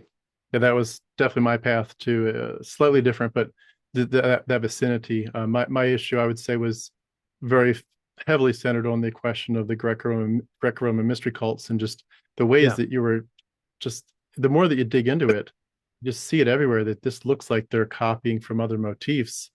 Sometimes they're literally, Egyptians. yeah, Egyptians, and sometimes they're literally Yeah. copying. Other times it's just kind of what's in the air. They're all saying variations on a theme, but it's like this doesn't look that different. And when I realized that there were specific things that were being copied, like one of the big ones for me was Dr. Dennis MacDonald and the whole work about copying from Homer's Odyssey. And you realize they're literally rewriting stories from Homer's Odyssey into the Gospels Yeah. and Acts. It's just like it Yeah. blows your mind, Amazing. and Virgil's Aeneid. But then also seeing a lot of things from the book of Enoch that I'd never been taught about, and it just kept on building up. And I think it's interesting. There was a secondary track that was, or almost like three tracks, but there was this track of like, I'm learning new things and I'm thinking through the atrocities of the Yahweh character. So I'm like, I'm deconstructing, and Yeah. that's one track. But then there was this other track of, um, I'm bringing it to Christians to say, can we talk about it? And they're like, I don't want to talk about it, or that's not Yeah. real, or you're making it up, or that's bullshit. And Yeah. and then there was Years a, in the years. yeah, and then those were like maybe a third track for some of them where they're actually like vilifying you, like the person you mentioned in your class. They're Yep. vilifying you for it. When you're like, I don't think Christians realize that when you go through that process, the deconstruction like there are people that go down that path and then pull back, they reconstruct. When you add into it the idea of, as you're deconstructing, that these Christians that were your people, they were your family, your community, when Yeah. you realize you're losing them, and so that even if you reconstruct in some way, you're like, I have lost all respect for you, my fellow Christians, Yeah. because you won't address these honestly. You have such a weird, like you're afraid of like what, you're afraid of the truth. You're afraid of Oh yeah, like, is absolutely. if this is God's word, there should be no fear factor. We should be like, God's word will obliterate every lie, everything that's cast against it, it will fall. His word is defensible, and he can defend it without us. He can just, it's like a roaring lion, as Spurgeon said. So let it loose, it'll do its thing. But it's like, okay, well, why are you all so afraid then? And it's like this secondary track in my mind of, you're all are becoming less and less of my people. And so church is no longer my home. I might still believe in God sort of privately, but this whole church community, like, you all seem really ugly and you all seem very ignorant, intentionally Yeah. ignorant. And Yeah. it's Put the really blinders shocking. on. It's, yeah, blinders on purpose. And it gets to you. It's like, I don't like the way you all do church. I don't like, and so you're realizing your understanding of interpretation of reality and of God is vastly different than mine. And you seem so narrow-minded that I can't, like, I just can't do this the way you do it. Even if I stick with God in some way, even if it's like a theist or deist perspective, I'm still not you anymore. And once that unravels enough, where it's like, church is not my home, there's no safe church for me anymore, Yeah. that Where do I becomes a go? whole second deconstruction. And if you have both, of course, if you're like, I'm deconstructing and constantly moving forward in this, of like, this doesn't make sense, this is, comparative mythology, Bart Ehrman kind of stuff, like, this doesn't add up, and the church is pushing you away further. If that doesn't stop, it's game over. They've lost you. And I don't think Exactly. they're aware. I think they're ignorant of that dynamic, because so Yeah. many of them are like proud of it. Like, I'm proud that I'm sticking with the Bible. Like, yeah, you're sticking with the Bible, but the Christians around you are walking away, and Yeah. they've lost all respect for you. Well, it's so emotionally threatening, and to question your own worldview, your assumptions, your whole foundations. Going back to Lifton, I mentioned Lifton's 8 markers of cults. One of his markers is what he calls sacred science, and every religion has its sacred science. So, Scientology has Dianetics, Christian Science, key to help to the scriptures, whatever the Mary Baker Eddy's book. Every Book of Mormon, New World Translation, Jehovah's Witnesses. For the Christians, it's the Bible. That's their sacred science. That's their holy textbook. The Quran for Islam, whatever this religion is. And the minute you start questioning that, as you say, it's so emotionally threatening. Whatever person you're talking to, they can get very angry and upset and defensive. And then there's another marker, which what he calls loaded language, which is thought terminating cliches. So you start, here come the Christianese phrases. The Bible's inspired, it's inerrant, it's authoritative. God's ways are higher than our ways. One day in heaven, we're going to find out all the answers. I don't need to worry about that now, but worry is a sin, so I'm not going to worry about it. I'm just going to keep pressing on. Whatever the Christianese is, that's loaded language. So there's always a way around that cognitive dissonance. But I agree with what you're saying. You can see too the appeal of progressive Christianity, because the Christian who goes down that line, and it appealed to me for a long time, where you don't have to believe all that. You can become a universalist. You can throw out most of the Bible and say, just believe in this loving God. And a lot of it wasn't written by Paul, and the Old Testament's got a lot of problems. I just want this spirituality, and I'm going to be calling myself a Christian. And I have this big table, and everyone's welcome at it. I don't care what your beliefs are, so you can see the appeal that you could stay a Christian and still be this progressive, open-minded, sort of liberal Christian, whatever you want to call it. And you could take refuge in that for the rest of your life, I suppose. A lot of people do. Yeah. Yeah, and they're, everyone's got their own path. You got to do what's best for you. Yeah, It's, but I do think that for a lot of us, it is true to say that progressive Christianity ends up feeling like the next to last stop on a train ride, and it's never quite satisfying. I've had a yeah, lot of people say that they tried, but eventually I think a lot of people realize this is much more palatable, but it's still just a variation of garbage. It's not yeah, actually satisfying me, and I feel like I'm yeah, trying really hard to cherry pick, but that's all I'm. And once you realize I'm cherry picking what I want, someone else has the right to cherry pick what they want. We're all just cherry picking, and you of course realize that that's where the Bible itself probably started from. Was there were multiple variations of worship of Yahweh and Jesus in different sort of early Christianities, and they just people cherry picked back then. But eventually, one yeah, of the variations and collections of cherry picking became our Bible. But it's like, well, if I'm allowed to cherry pick, now pick from that, but they're cherry picked in the first place to put this all together. Like this whole thing is just shaking, it's shifting sands from day one.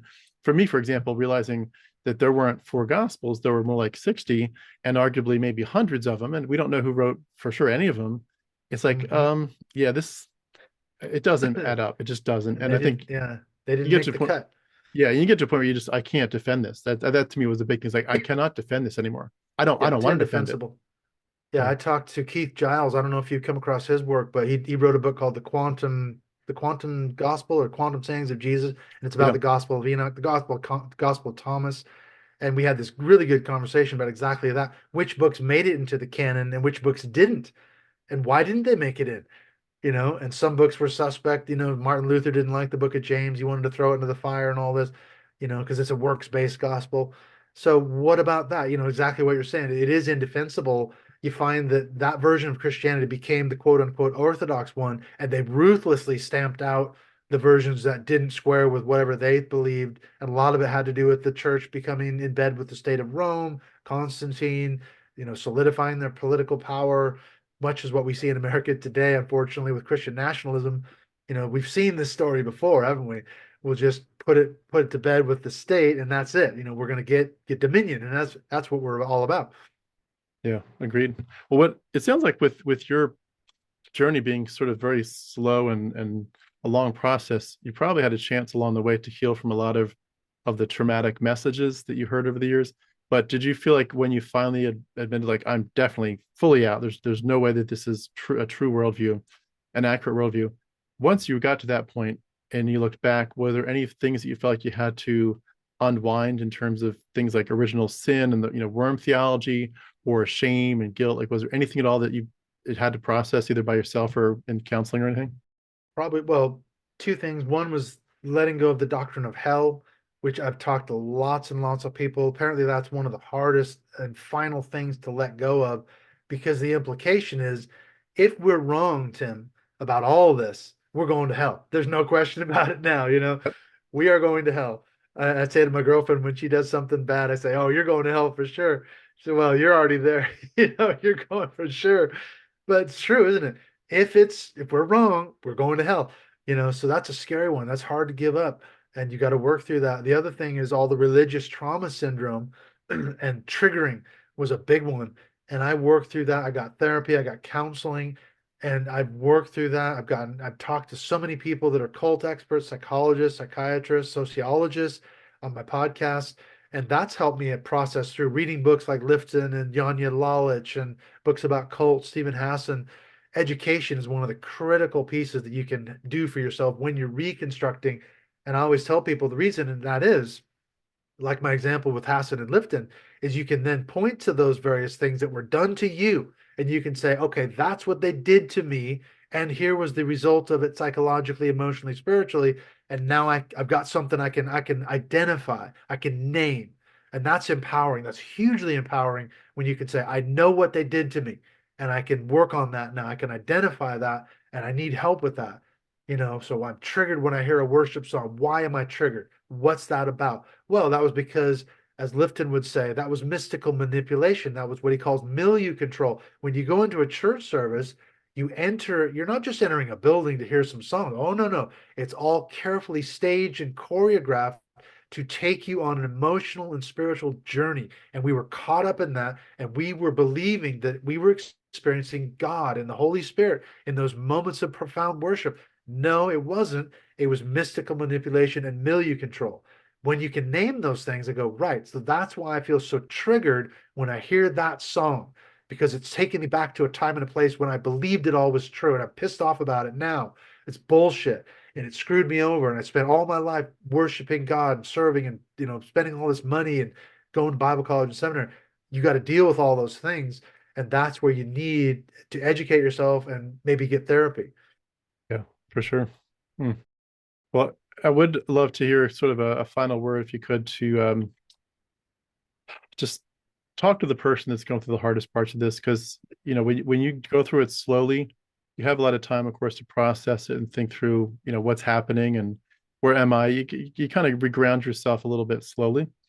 I would argue for me that there was like a jolting final step that I took, but I probably was doing a lot of grieving along the way without realizing it, and a lot of transitions along the way. When it hit, it just hit. It was over, and Mm, I feel like my trauma was pretty small at that point. It probably was because I was dealing with it maybe unconsciously as I was, unraveling the mythology behind Christianity. But the implications were pretty clear to me pretty quickly. And I was pretty happy, pretty happy to escape it, which is weird. You think, okay, you've just mm. lost a lot. I I was, got out. I was very sad about losing the afterlife. That was, of course, the biggest thing that hit me was that I wasn't going to heaven. And I tell people, like, I still honestly struggle a lot. I still wanted to go. I still want to go. People tell me, oh Yeah. no, it would have been boring. It did not. And I can launch into quite a lengthy explanation of why it would have never been boring. It would have been just the best thing ever. Yeah. But I remember having this conversation. regardless of all that, like it still hurt to lose it. But there's people who are going through this and they're sort of in the middle ground where they're like they're not sure where they're going to land, but they do know that they can't really unsee some of the things that they've seen. Maybe they've read Bart Ehrman's books or watched Mm, some of his stuff. Maybe they've seen something else from like Myth Vision or some other group that's talking about the mythology. Maybe they've heard about Enoch or Dr. Dennis MacDonald's work about the Gospels copying from Homer's work, and they're just like, I've got a lot to study and a lot to unpack in front of me, but I can yeah. already sense that if these questions go the way I think they're kind of starting to go, a lot of stuff's going to get really, really difficult to stay where I'm like my comfort zone is going to disappear pretty quickly. And Mm. it's feeling pretty dark. And perhaps they're aware that they're going to lose relationships, or at least they're going to have to be very stealthy about it if they're to avoid that. How would you advise somebody who's just at the hardest part of this and they're just getting started? Yeah, that's a hard one. I think you articulated it really well because one of the sad parts about it, going back to Lifton, is what he calls the dispensing of existence. That's the last marker of cults, which is when a person is in a group, let's say a religious group, they start to question and doubt and have anxieties and say, wait a minute, I'm not sure I believe this is true. Suddenly they are labeled a troublemaker, they're divisive, whatever that you want to label them. And a lot of times they end up getting kicked out. They're booted out of the group. You would no longer have the right to exist in our group. We will shun you. And that's what Paul says in First Corinthians. Someone's caught in sin or they're slander or gossip, kick them out. Have nothing to do with them. Don't even eat with them. Don't even associate with them until they see the error of their ways and come crawling back and they're duly repentant. Well, a lot of us never came crawling back. We got kicked out. So what you have to do, I think a lot of cases, is find a new tribe, find another tribe whereby you can be authentic. So for me, a lot of it was like I was saying, I had friends in the Chester area that I talked to, my ex-wife, we had a lot of conversation. We helped prop each other up emotionally, spiritually. I found a lot of help on some support groups online, on Facebook. There's some really good ex-evangelical type support groups where you can actually get on there and start talking to people, and you realize right away there are thousands and tens of thousands of people worldwide that are going through exactly the same thing I'm going through now. I'm not alone and I'm not crazy. This is not me. This is not madness. This is the same thing. We're all asking the same question and having the same kind of responses and answers, and we're not going to buy it anymore. And once you start to see that, you're like, okay, that's a huge step when you realize there's a lot of other people out there who are doing the exact same thing you're doing. You're not alone and you're not crazy. And that's hugely empowering and very grounding. And that's one of the first things I would encourage people to do is find a tribe, find a new tribe, find a new community, because you're probably going to get shunned and kicked out of your old one. If you keep pushing this line that I don't believe this anymore, I'm not sure I believe it, you're going to be in trouble. Yeah, agreed. Yeah, it's amazing how that works, and what a great Yeah. recommendation too with just the community part of it is so critical. And Oh, it's I don't huge. think We we need realize, community. yeah, we don't realize too how much a lot of people don't realize how much they're about to lose. And that's one of the hardest pieces is you don't know what you're doing until you're kind of you don't know what's Yep. happening, and then you're like, oh shit, I just crossed a whole bunch of lines, didn't I? And it's Yep. like it's And too I'm late gone. now. It's too late now. You can't go Yeah, back. you're talking friends, family. I mean, I've lost my family members who have, I've either had to break relationships off with them, or they've turned on me and cut me off Yeah. because I'm an apostate now. I'm an agnostic. I'm an atheist. I'm a whatever, and I'm speaking out against it, talking to people like you and doing my podcast and writing my book and all that. People don't want to hear that. It's very uncomfortable. So yeah, you have the stakes are incredibly high because you can be a member of a church for decades and then they all turn their backs on you, including family members. it's devastating. It's absolutely devastating. You can't, belittle that by any stretch. It's huge, man. And you could find yourself losing very close friends, family relationships, coworkers, and all that over a matter of what you believe or don't believe anymore.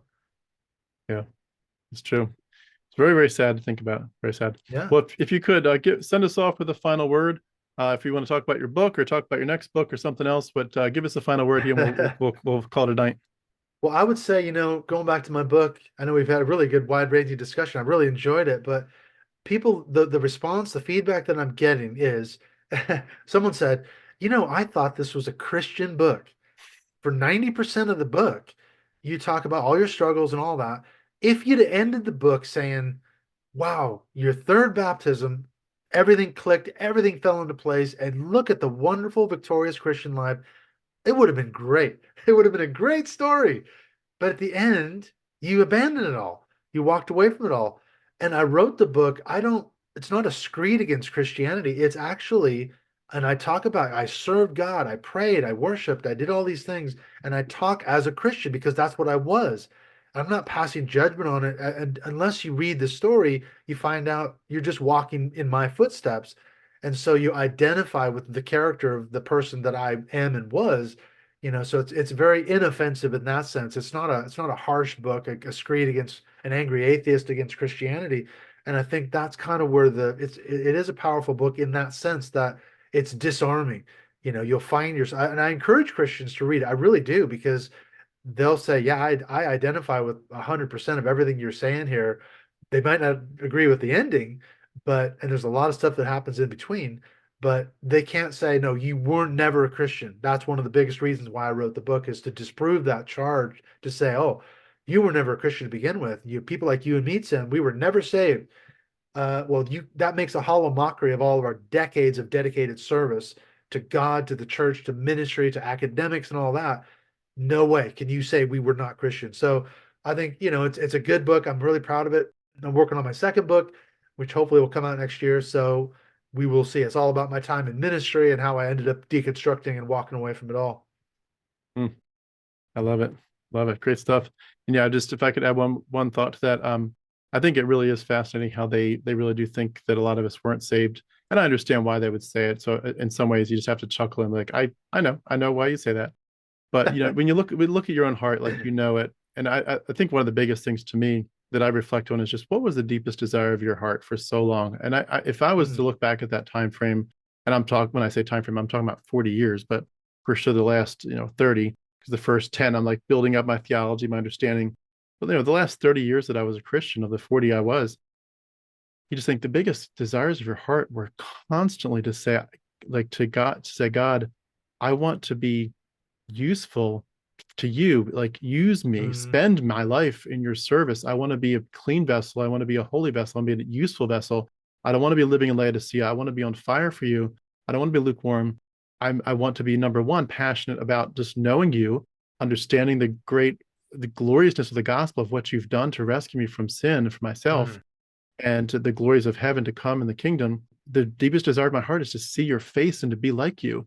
And the deepest mm, desire of my heart on this earth is to bring other people with me to the kingdom and tell them that that they are in danger, but that there is a beautiful path to peace with God if they would just accept it. And it's a free gift. And like, my deepest desire was just to share the good news with everybody and to understand what that good news meant in my life in an increasing depth, and to know that the gospel in my mind back then, it transforms you when you understand mm. the depths of your sin, and that you never really stop that, because you're like, I think I'm a sinner, but I think I'm kind of good. I think I'm a pretty bad sinner, but not like the worst sinner. Like, you realize it's like one broken chain and you're guilty of everything. And you compare yourself to some rotten criminal. Like, when you realize the darkness of your own heart, you are that criminal. Maybe by the grace of God you didn't do the worst things you could have done, but your heart is awful. And to say the gospel is exposing me more and more, but it's also on the other side exposing the wonderfulness of what God has done to buy us from the slave market of sin. And Mm. to say that was my bread and butter. That was from the minute I woke up to the minute I was asleep, that was my passion, was to serve and love and just appreciate the salvation and the Lord himself, and to grow my relationship with him. And for 30 years, that was it. And I also think, Yeah. like, if people say, well, yeah, but you still weren't a Christian. Be like, okay, well, if you want to say that, you can make that stuff up if you want to. But honestly, if somebody's that close to the gospel and that close to church, that close to ministry, that close to all this stuff, to the Bible, I memorized thousands of verses. Don't you think Hmm. God could have found some chance over the 30 or 40 years to make it real? Like if you have 30 to Exactly. 40 years where he could have made it real and you're that close to it, to the point that everyone thinks you're a Christian and they think you're not just a Christian, but you're like on fire, you're leading the charge. Don't you think your God could have found some way to say, hey, Tim, you're not really a Christian you think you are, but you're close enough. I really want to push that final whatever domino and get you over the edge. Why didn't Hmm. God do that final step? Instead, it was just it Exactly. all unraveled, and it's just really sad to me. Well, it's such a great question. I talk a little bit about this in the book. Why doesn't God do more to convince the world? Indeed, Yeah, you, Tim, me, we tried for decades. I mean, we were all in 100%. I just identify with everything you said. Reading the Bible, constantly praying, seeking God's face, seeking God's will, being a pastor, being a Bible college, doing all these things we did. If we were wrong, if we were wrong, why didn't God correct us and get it so we got it right? And what about all these billions of people that are going to end up in hell or some godless eternity? The stakes are that high, and God is all powerful, allegedly omniscient, omnipresent. Why isn't He doing more to save humanity? If it's that, and it is incredibly important, if we believe what Christianity says is true, all these people are going to hell, then where's God? What's He doing? Why isn't He helping these people come to see the truth? He didn't help us. What about these other people around the world that, are following another religion? Well, they're wrong. They're going to hell. Really? You know, it just the whole thing is so untenable when you just look at the statistics, the sheer numbers for the millennia of time that, humanity's been on this earth. Most people are going to end up in hell, according to what we believed. And that's shocking. yeah, it really is. I think too, being a parent makes a big difference too, where you just realize Mm. I could never burn my own children. I just couldn't. Not Yeah. not for anything. You couldn't Yeah. even imagine it. It's Couldn't just a hurt them. yeah, horrible thought. And yet this God is going to do it in the name of holiness, but still he's going to burn his own children.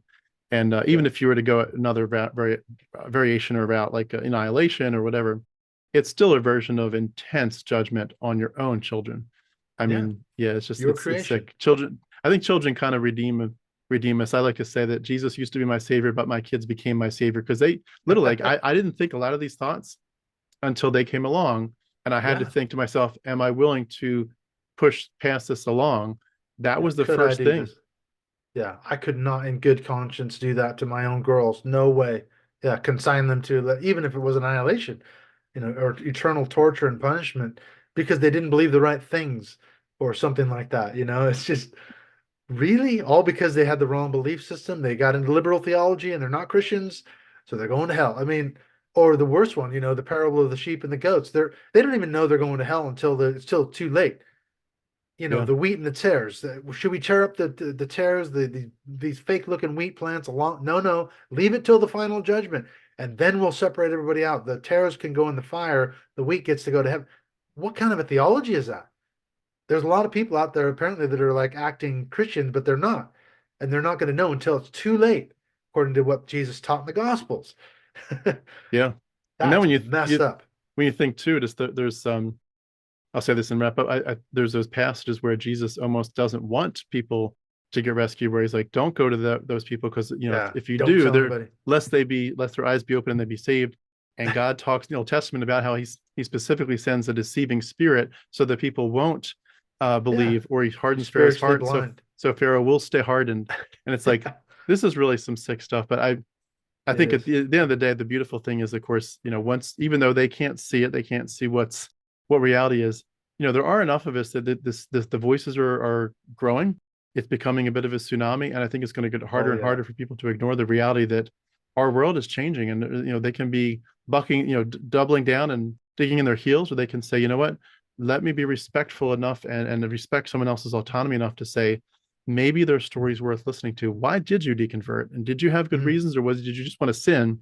Maybe there's more to this story than they thought at first. I'm hopeful. Sometimes you do Yeah. hear success stories like that. So Yeah. Well, I'm thinking too, we have a lot more to talk about, not necessarily related to my book, but I'd love to have you on my podcast. So I'm thinking let's talk about a date. We'll get a date nailed down. We'll really dive into some of this theology and deconstruct the Gospels and the Bible, the God of the Bible. I think we could have a fantastic conversation. So I think we should totally do that. Yeah, I'd love to. Absolutely.